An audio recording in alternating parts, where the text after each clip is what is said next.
Le vent s'abattait sur la côte bretonne avec une rigueur presque théâtrale. Les vagues frappaient à la base de la falaise comme les tambours d'un cortège funèbre, annonçant une tragédie ancienne qu'aucun homme ne saurait effacer. Perchée, au sommet, telle une sentinelle fatiguée, se dressait la maison de la falaise. Vaste demeure grise aux volets éternellement clos. Hercule Poirot, installé confortablement dans le compartiment de première classe du train express de Paris à Brest, examinait une lettre d'un papier crème, d'une écriture tremblante mais raffinée. L'invitation venait de Lady Geneviève de Brécourt, une veuve aussi discrète que respectée, dont le nom n'était apparu qu'à de très rares occasions dans la presse mondaine.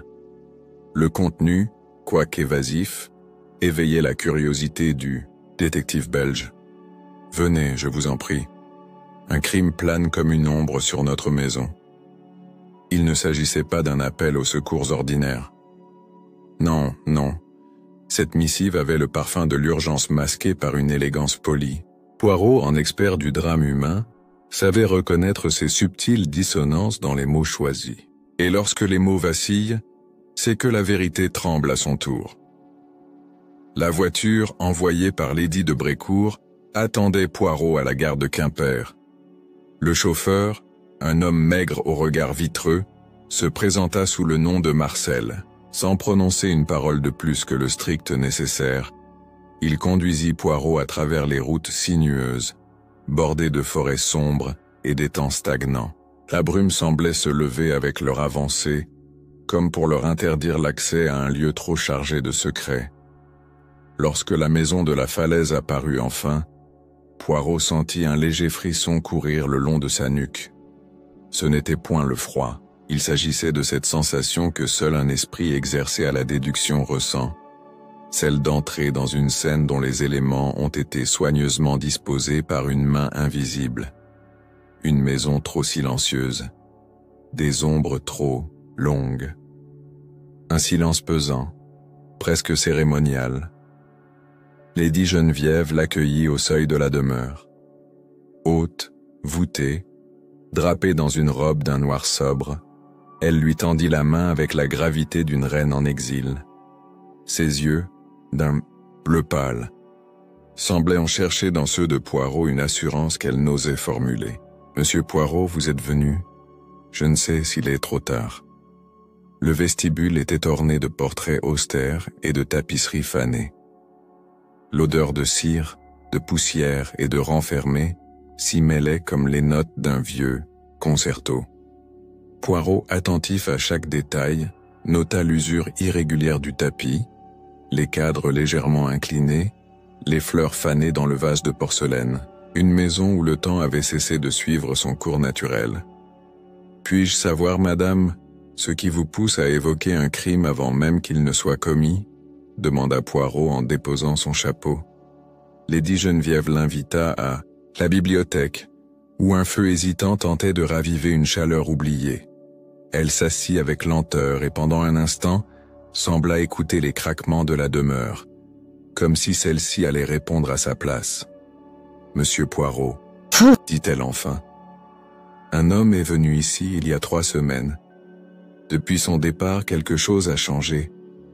Je le sens dans les murs. Je le vois dans les yeux de mes domestiques. Et hier soir, j'ai trouvé une lettre sous ma porte. Elle ne portait aucune signature, mais elle contenait ces mots. La falaise n'oublie pas ce qu'on y a jeté. Poirot se pencha légèrement vers la comtesse, ses doigts joints formant cette fameuse pyramide, qui chez lui signalait la mise en marche de ces petites cellules grises. Madame, une menace voilée, aussi poétique soit-elle, n'est jamais anodine. Puis-je examiner la lettre? Lady Geneviève hocha lentement la tête, se leva, et alla ouvrir un secrétaire en acajou dont elle sortit une enveloppe froissée. Le détective la prit avec délicatesse, l'observant sous tous les angles.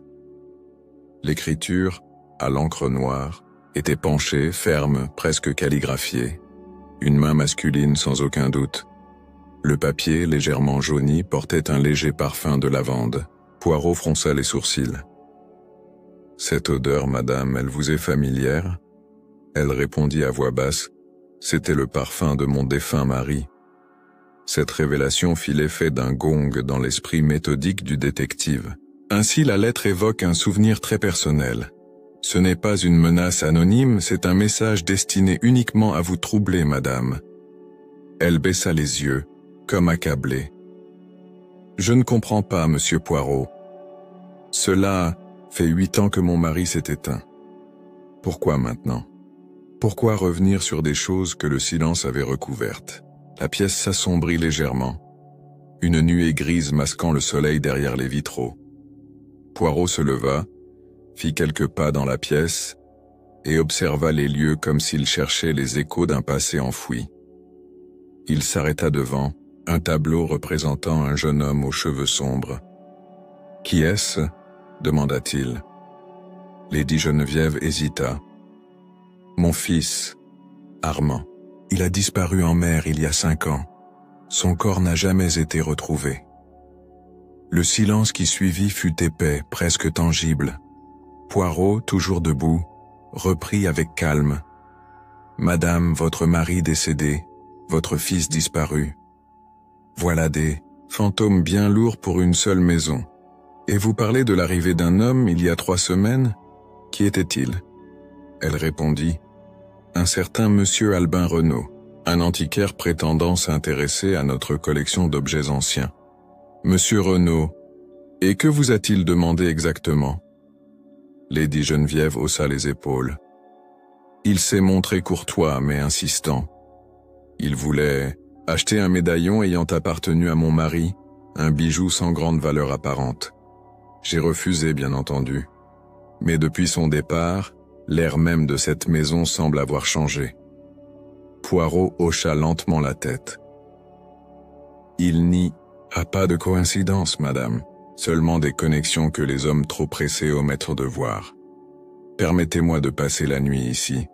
J'aimerais observer de plus près la maison, ses habitants, et écouter ce que vos murs semblent vouloir raconter. La comtesse acquiesça, visiblement soulagée. Je vous ferai préparer la chambre du côté est, monsieur Poirot. Elle offre une vue sur la mer. Alors qu'il montait les escaliers de pierre, Hercule Poirot ne put s'empêcher de jeter un regard à la falaise par la fenêtre du palier. Les vagues, en contrebas, dansaient avec une fureur maîtrisée. Le murmure du vent semblait porter des mots oubliés. Il pensa à la lettre, au parfum, au fils disparu, à l'antiquaire. Non, décidément, cette maison ne pleure pas seulement ses morts, elle les attend. La chambre que l'on avait attribuée à Poirot était spacieuse mais froide. De hauts rideaux de velours encadraient une fenêtre donnant sur les flots déchaînés. Le mobilier ancien, un lit à baldaquin, une commode d'acajou et un secrétaire incrusté de nacre, témoignaient d'un goût ancien presque figé dans le temps. Poirot inspecta la pièce avec méthode avant d'y déposer sa mallette. Il ouvrit la fenêtre, laissant entrer un souffle d'air iodé et salé.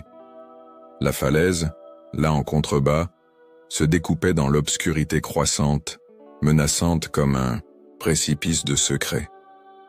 En se tournant vers la chambre, il constata une irrégularité dans les lames du parquet près du lit. Il s'accroupit avec soin et constata qu'une planche avait été récemment déplacée. Il prit note de cet indice mentalement, sans encore y toucher. Après s'être installé, Poirot descendit dans le grand salon, où un feu crépitait mollement dans une cheminée de marbre blanc. 3 personnes l'attendaient, selon l'invitation, de Lady Geneviève, son neveu Étienne de Brécourt, la gouvernante Mademoiselle Lenoir et enfin le majordome François. Chacun salua Poirot avec un respect distant, presque contraint. Étienne, un jeune homme nerveux à la moustache fine, s'exprima en premier. « Vous êtes venu pour la lettre, je suppose ? C'est une sottise, monsieur Poirot. Ma tante s'inquiète à cause de vieilles légendes. » Poirot sourit poliment. « Monsieur, les sottises, comme vous dites, sont souvent le masque des vérités les plus dérangeantes. » Mademoiselle Lenoir, une femme sèche aux cheveux tirés sévèrement en chignon, croisa les bras. « La maison est ancienne, monsieur Poirot. Elle craque, elle soupire. Elle n'a pas besoin de menaces pour effrayer ceux qui y vivent depuis trop longtemps. Poirot observa alors le majordome, un homme au visage impassible, dont les yeux, pourtant, fuyaient les siens. « Et vous, François ?»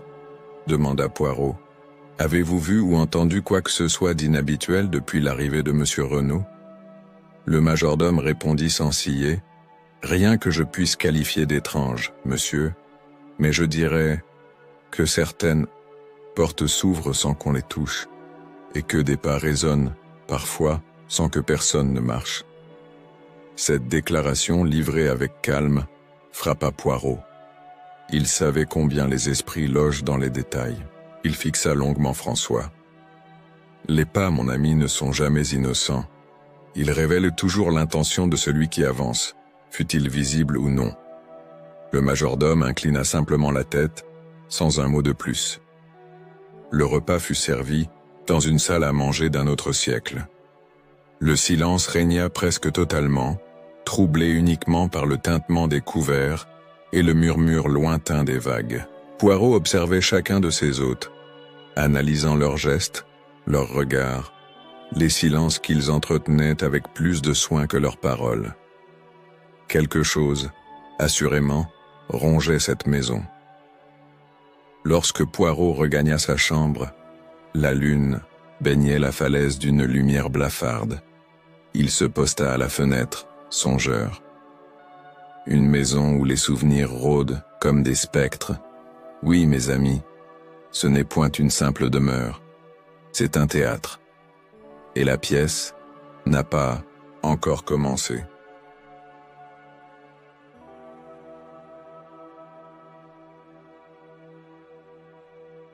La nuit était tombée avec une soudaineté presque brutale, enveloppant la maison de la falaise d'un silence épais. Seul le ressac de la mer venait rompre cette quiétude funeste. Hercule Poirot, confortablement installé dans un fauteuil de velours, feuilletait un vieux registre trouvé dans la bibliothèque. Il y avait là des contes anciens, des inventaires de bijoux, et plus curieusement des notes personnelles d'Armand de Brécourt. Le détective s'attarda sur un passage évoquant un bijou familial, un médaillon contenant une mèche de cheveux, scellé selon une tradition oubliée. Ce même bijou que l'antiquaire Renaud avait tenté d'acquérir. Un objet si personnel, si intime, que le simple intérêt qu'il suscitait éveillait chez Poirot une méfiance accrue. Il y avait là, assurément, plus qu'un simple caprice de collectionneur. Minuit approchait lorsque Poirot entendit un craquement léger dans le couloir. Il se leva aussitôt, glissa ses chaussons et ouvrit la porte sans bruit. Un souffle d'air froid lui caressa le visage. Au bout du couloir, une lueur tremblotante, une lanterne. Elle semblait flotter, guidée par une main invisible. Mais non, c'était la silhouette de Mademoiselle Lenoir, déambulant en silence. Discrètement, Poirot la suivit, restant à l'ombre, évitant de faire grincer le parquet. La gouvernante descendit au rez-de-chaussée, passa devant la salle à manger et poussa la porte du petit salon. Poirot, avec une patience toute belge, attendit quelques instants avant de s'approcher. Il jeta un œil à l'intérieur. Anna se tenait devant la cheminée, immobile, fixant un portrait de famille. Soudain, elle prit dans sa poche un petit objet brillant et le glissa derrière un livre de la bibliothèque. Poirot, avec sa rigueur légendaire, enregistra chaque mouvement. Lorsque Mademoiselle Lenoir quitta la pièce, il entra à son tour, s'approcha de l'étagère et retrouva, coincé entre deux ouvrages poussiéreux, un médaillon en argent. Celui-là même décrit dans les écrits d'Armand, il l'ouvrit avec précaution. À l'intérieur, une mèche de cheveux blonds soigneusement roulée et une inscription gravée « G.A.A. » jusqu'à la fin des jours. Poirot fronça les sourcils. « Geneviève ? Ah. Armand ? Non, cela n'aurait aucun sens. » Il remit l'objet à sa place et quitta la pièce en silence, son esprit déjà à l'œuvre. De retour dans sa chambre, Poirot s'assit à son bureau et prit des notes avec une précision méticuleuse. Il traça des liens, esquissa des hypothèses. Qui avait intérêt à troubler la quiétude de cette maison? Pourquoi ce bijou ressurgissait-il après tant d'années? Et surtout, que savait réellement mademoiselle Lenoir? À cet instant, un hurlement fendit la nuit. Un cri féminin, déchirant, suivi du bruit net d'un objet brisé. Poirot bondit de sa chaise, ouvrit la porte et se précipita dans l'escalier. D'autres portes claquèrent. Étienne surgit en peignoir, livide. Lady Geneviève apparut, tremblante. Le cri venait du jardin d'hiver. Ils accoururent tous ensemble. Au sol, gisant parmi les éclats d'une table renversée, se trouvait le corps de mademoiselle Lenoir. Son regard figé vers le plafond, ses lèvres entr'ouvertes comme si un mot, un nom, s'était échappé trop tard. Sur le dallage humide, une seule trace révélatrice, une empreinte de chaussure boueuse. Poirot se pencha lentement sur le corps sans vie de mademoiselle Lenoir, les bras croisés derrière le dos, l'œil acéré. Il observa l'expression figée du visage, l'absence visible de blessure et le médaillon, celui-là même qu'elle avait caché, maintenant ouvert sur le sol, à quelques centimètres de ses doigts. Une crise de panique, un accident, peut-être, mais ce serait trop simple. Lady Geneviève se tenait à l'écart, blême, tandis qu'Étienne tentait de cacher sa nervosité en fumant cigarette sur cigarette. François, le majordome, se plaça près de la porte, raide comme une statue, mais ses yeux trahissaient une tension sous-jacente. Poirot, d'un geste doux mais ferme, écarta les curieux. « Messieurs, mesdames, il serait sage de laisser mademoiselle Lenoir à la paix momentanée. Je vous prie de regagner vos chambres. » Le silence pesa lourdement sur chacun. Une servante appela la gendarmerie du village, et Poirot entreprit de protéger la scène avec une précision maniaque. Il traça au sol, à la craie, le contour de l'empreinte laissée dans la boue. Elle était fine, longue, typique d'une chaussure d'homme élégant. Pas le genre d'une domestique, pas celui d'un paysan non plus. Lorsque la gendarmerie arriva, Poirot leur transmit ses observations sans détour. Le brigadier Laurent, un homme massif à la voix rocailleuse, accueillit les remarques du détective avec une certaine admiration contenue. « Monsieur Poirot, je me fie à votre regard. Je vous demanderai seulement de ne point dissimuler d'indices. » Le Belge s'inclina avec un sourire fin. « Je ne dissimule rien, monsieur. Je sélectionne ce que je révèle. Nuance subtile, mais essentielle. » Le lendemain, la maison entière baignait dans une atmosphère de suspicion glaciale. Le vent s'était levé, fouettant les vitres avec des rafales violentes. Hercule Poirot, en redingote impeccable, fit venir un par un les habitants dans la bibliothèque. Il interrogea d'abord François, dont la loyauté semblait pourtant sans faille. « Vous connaissiez mademoiselle Lenoir depuis longtemps ?» demanda Poirot. Le majordome répondit sans hésiter. « Depuis 22 ans, monsieur. Elle était la seule à connaître tous les secrets de cette maison, même ceux que madame ignorait. » Cette dernière phrase éveilla immédiatement l'attention de Poirot. Il nota l'usage du passé. « Et quel secret, précisément ?» François baissa les yeux. « Je ne suis qu'un serviteur, monsieur Poirot. Mais je sais que mademoiselle Lenoir écrivait souvent dans un carnet la nuit. » Poirot exigea qu'on lui remette les affaires de la défunte.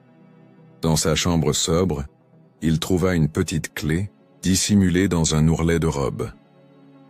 Avec elle, il ouvrit le tiroir d'une commode ancienne. À l'intérieur, un carnet relié de cuir rouge. Les premières pages contenaient des réflexions anodines, des observations domestiques. Puis, à mesure qu'il tournait les feuillets, l'écriture devenait plus serrée, plus angoissée. Une note attira son regard. Il est revenu, mais il ne se souvient pas de qui il était. Geneviève ne doit jamais savoir. Poirot referma doucement le carnet, les lèvres pincées. Il savait désormais qu'un secret profond liait le passé de cette maison à sa présente malédiction, et il savait également que la victime ne fut pas choisie au hasard. En refermant la porte de la chambre de la gouvernante, Poirot s'adressa à lui-même. Elle a voulu protéger ce qui devait rester enterré, mais les fantômes du passé ont toujours un prix. Il est temps de découvrir qui dans cette maison se souvient trop bien. Le vent battait toujours contre les vitres, comme si la falaise elle-même murmurait à l'oreille de la vieille maison. Poirot, dans le silence tendu de la bibliothèque, relisait attentivement le carnet de Mademoiselle Lenoir. Chaque ligne, chaque mot, était pour lui une pièce d'un puzzle plus vaste, plus ancien. La gouvernante, manifestement, savait que l'arrivée de Renaud n'était pas fortuite. Il recopia certains extraits dans son propre calepin, notamment le portrait du petit garçon a disparu en 1913. Il était le fils d'Armand, mais personne ne parle de la mère. Poirot fronça les sourcils. Cette note, à peine esquissée, ouvrait une nouvelle perspective. Un enfant perdu, une histoire de filiation dissimulée, cela, pour Hercule Poirot, valait 1000 preuves matérielles. Après le déjeuner, silencieux, pesant, comme si chacun mâchait plus ses soupçons que ses mets, Poirot demanda à parler seul à Lady Geneviève. Ils se retrouvèrent dans le petit boudoir dont les murs étaient tendus de soie rose pâle, à peine éclairés par une lampe d'opaline. Lady Geneviève, droite mais épuisée, le regard perdu, s'en remit au silence. « Madame, permettez à un vieil homme méthodique de vous poser une question très simple. Y a-t-il eu dans cette maison un enfant dont on aurait effacé la trace ?» Elle sursauta mais ne répondit pas. Poirot reprit plus doucement. « Je ne juge pas, madame. » Lady Geneviève finit par murmurer. « Mon frère Armand a eu un fils, d'une femme qu'il n'a jamais épousée, une institutrice. L'enfant s'appelait Adrien. Il a grandi ici jusqu'à l'âge de 6 ans. Puis, un jour, il a disparu. On m'a dit qu'il avait été envoyé en pension. Mais je n'ai plus jamais entendu parler de lui. » Poirot l'écouta sans l'interrompre, les mains croisées sur ses genoux. Ce médaillon, celui que Mademoiselle Lenoir cachait, portait l'inscription GAA. Il n'était donc pas de vous à Armand, mais peut-être de Geneviève. « Adrien ?» Lady Geneviève secoua la tête. « Non, je n'ai jamais possédé ce bijou. Il n'était pas de moi. Mais il appartenait peut-être à cette femme, celle que mon frère aima. » Poirot remercia poliment la maîtresse de maison et retourna à sa chambre, l'esprit en alerte. Il replaça les éléments du puzzle. Renaud arrive. Il demande ce médaillon. Mademoiselle Lenoir le dissimule. Elle meurt. Un enfant du passé, un nom oublié. Tout convergeait vers un point unique. Renaud. Plus tard, il convoqua ce dernier dans le grand salon. L'antiquaire arriva, bien vêtu, les traits fermés, mais un tremblement presque imperceptible agitait ses mains. Poirot alla droit au but. « Monsieur Renaud, ou devrais-je dire, Adrien, car il me semble que vous portez plus qu'un nom d'emprunt. » L'homme pâlit. Sa voix trembla à peine. « Vous ne savez rien. » Poirot haussa les sourcils. « Au contraire. Je sais que vous êtes revenu ici pour une vérité que l'on vous a refusée. Et je sais que cette maison vous l'a cachée sous les tapisseries et les silences. » Renaud baissa la tête. « Je voulais comprendre. Je voulais voir la pièce où j'avais joué, sentir l'odeur du salon. Mais Mademoiselle Lenoir ne voulait pas que je fouille. Elle a menacé de révéler mon identité. Elle disait que je ne devais pas remuer les ombres. » Poirot l'observa longuement. « L'avez-vous tué ?» demanda-t-il d'un ton neutre. Renaud se leva brusquement, les yeux remplis de larmes. « Non, jamais. Elle est tombée. Je l'ai vue. Elle a crié. Elle a glissé. Poirot ne dit mot, mais au fond de lui, une conviction naissait. Ce drame n'était pas un accident. Quelqu'un d'autre rôdait encore dans l'ombre. Le lendemain matin, la pluie avait succédé au vent. Une fine bruine s'abattait sur la falaise, recouvrant les vitres d'une pellicule trouble, comme si la maison elle-même pleurait un passé trop longtemps nié.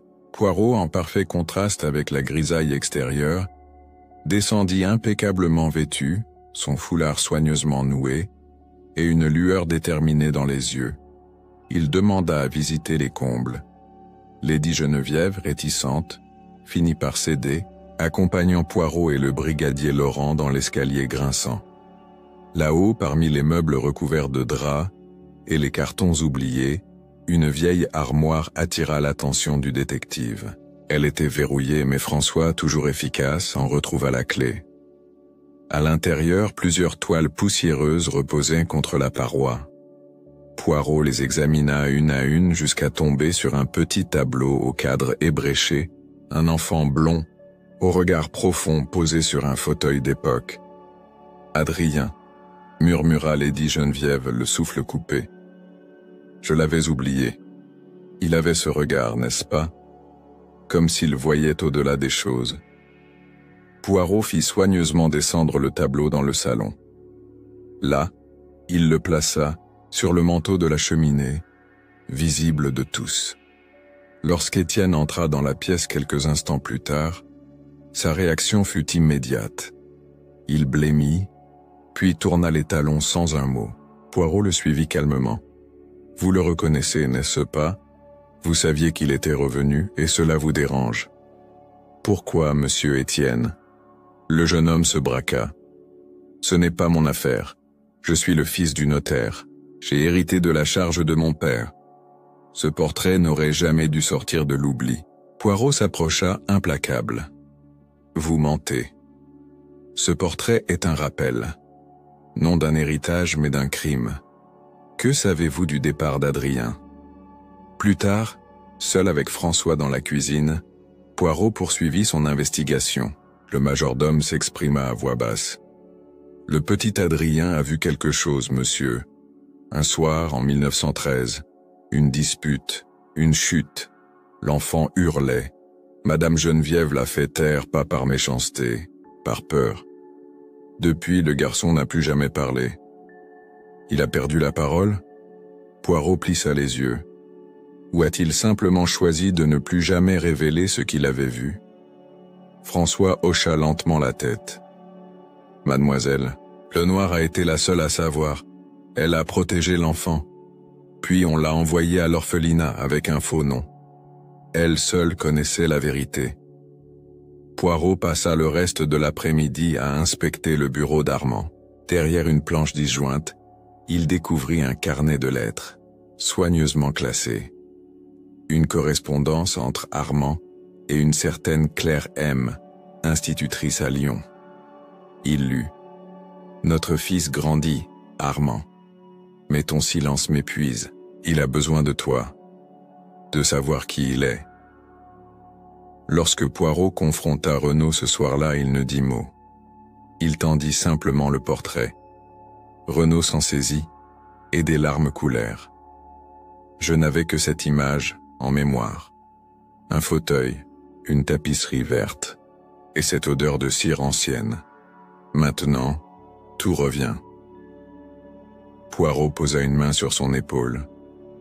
Et avec la mémoire, mon ami, vient parfois la douleur et la justice. Mais une question persistait dans l'esprit du détective. Si Renaud n'avait pas tué Mademoiselle Lenoir, alors qui dans cette maison avait intérêt à la faire taire pour de bon? Le soir tomba avec lenteur, recouvrant la falaise d'un voile bleuâtre. La maison semblait retenir son souffle. Hercule Poirot, debout devant la fenêtre du salon, observait les lueurs de la mer. Les ombres dansaient sur les murs, comme les fantômes d'un passé qu'on refusait d'enterrer. Il savait que le moment était venu de convoquer tous les protagonistes. À 19 heures précises, chacun fut invité dans la grande salle à manger. Lady Geneviève, droite et distante. Étienne, nerveux, évitant les regards. Renaud, les traits marqués par l'attente. François, discret mais attentif. Et enfin, le brigadier Laurent, en retrait, prêt à intervenir. Poirot se plaça en bout de table, les mains jointes sur la nappe immaculée. « Mes amis, » commença-t-il, « il est temps de dissiper le brouillard de mensonges qui enveloppe cette maison. La mort de mademoiselle Lenoir n'est pas un accident. Elle n'a pas glissé, elle n'est pas tombée, elle a été poussée. » Un frémissement parcourut la table. Poirot poursuivit, sans hausser le ton. Elle avait découvert l'identité véritable de Renaud. Elle savait qu'il était Adrien, l'enfant oublié, et elle savait que certains n'étaient pas prêts à voir cette vérité ressurgir.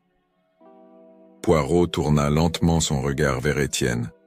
« Monsieur, vous étiez là, ce soir-là. Vous l'avez suivi dans le couloir. Vous l'avez confronté. Vous saviez que le retour de Renaud risquait de bouleverser l'héritage. Vous saviez que s'il prouvait sa filiation, votre place dans cette maison serait menacée. » Étienne bondit de sa chaise. « C'est faux, je n'ai rien fait !» cria-t-il. Mais Poirot resta implacable. « Non, monsieur. Vous avez agi par peur. Votre père vous a transmis non seulement la charge du domaine, mais aussi ses secrets. Vous avez été élevé dans l'idée que vous étiez l'unique légataire. Mais le sang d'Armand coulait dans les veines d'un autre. Lady Geneviève, blême, intervint. « Étienne, dis-moi que ce n'est pas vrai. » Le jeune homme, pris de panique, fit un pas en arrière. « Je ne voulais pas la tuer, je voulais juste l'effrayer. Elle a trébuché, c'est elle qui est tombée. » Poirot hocha lentement la tête. « Une vie éteinte pour protéger un mensonge. Mais la vérité, monsieur, a la mémoire longue. » Le brigadier Laurent s'approcha d'Étienne, qui n'opposa aucune résistance. Les poignets tremblants, il fut conduit hors de la pièce, le silence pesant suivant ses pas. Après son départ, Renaud demeura immobile. « Je n'ai jamais voulu cette tragédie. Je voulais seulement comprendre, revoir, me souvenir. » Lady Geneviève, le regard noyé de larmes, murmura « Tu es mon neveu. J'aurais dû te chercher. Je suis désolé. » Poirot s'approcha d'elle avec délicatesse. « Il n'est jamais trop tard pour offrir la paix à une âme égarée. Même lorsque la mer a tout emporté, madame, la falaise demeure. » Renaud hocha la tête. « Je n'ai plus de colère. Seulement la tristesse de ce que nous avons perdu. » Le dîner fut servi dans un silence respectueux. Poirot, en observateur silencieux, contemplait les visages. Il savait que le cœur de la maison battait à nouveau.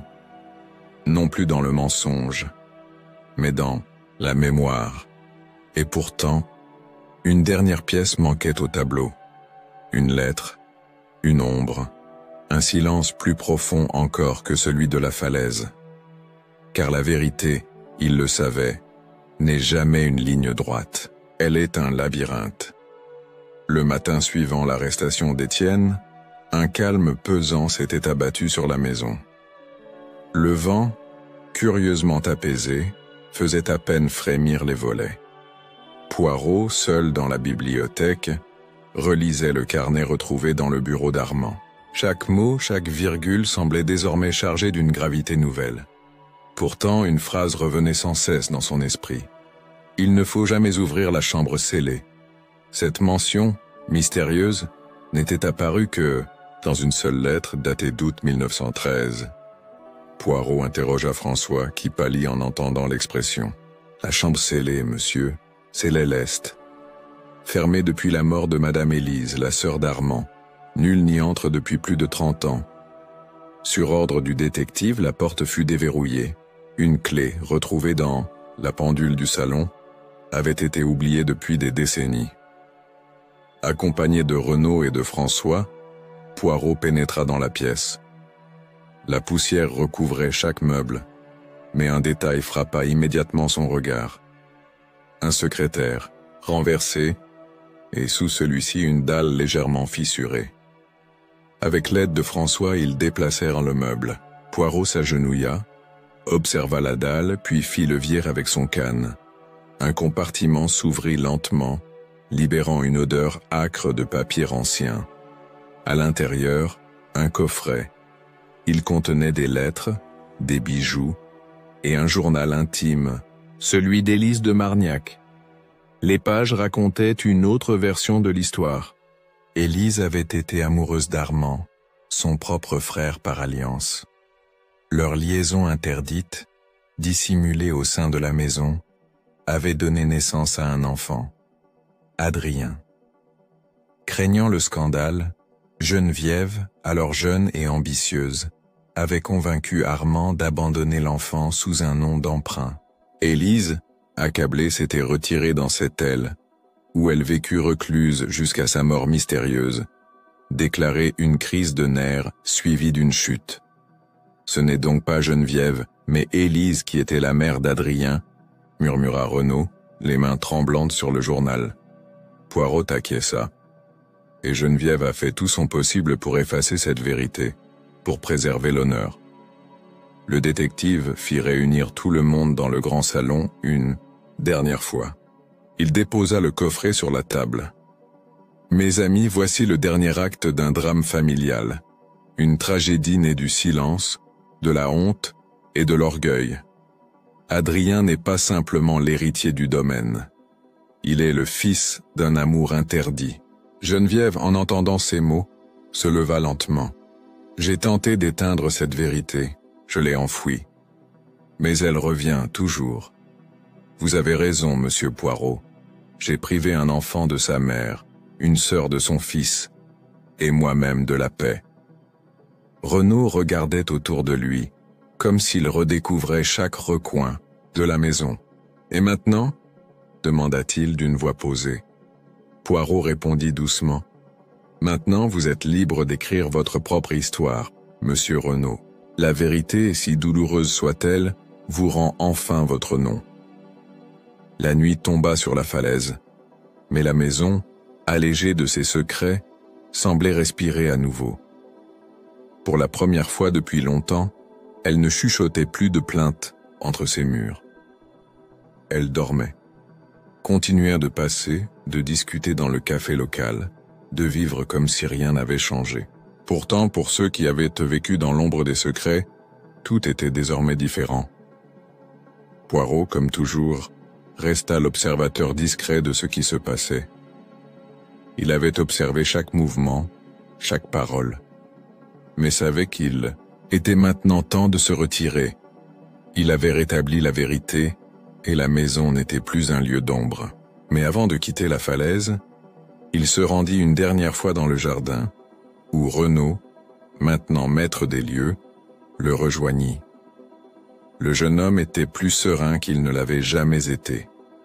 La confrontation avec son passé et la possibilité d'écrire un nouveau chapitre de sa vie lui avaient redonné un sentiment de paix. Il s'approcha de Poirot, les yeux clairs, comme s'il avait trouvé une nouvelle lumière dans son cœur. « Je vous suis redevable, monsieur Poirot, » dit Renaud. « Vous avez su voir au-delà des apparences, comprendre les silences, et surtout, révéler ce qui devait être dit. » Poirot lui sourit avec la simplicité qui le caractérisait. « Non, mon ami. Vous êtes celui qui a trouvé la vérité. J'ai simplement ouvert les portes.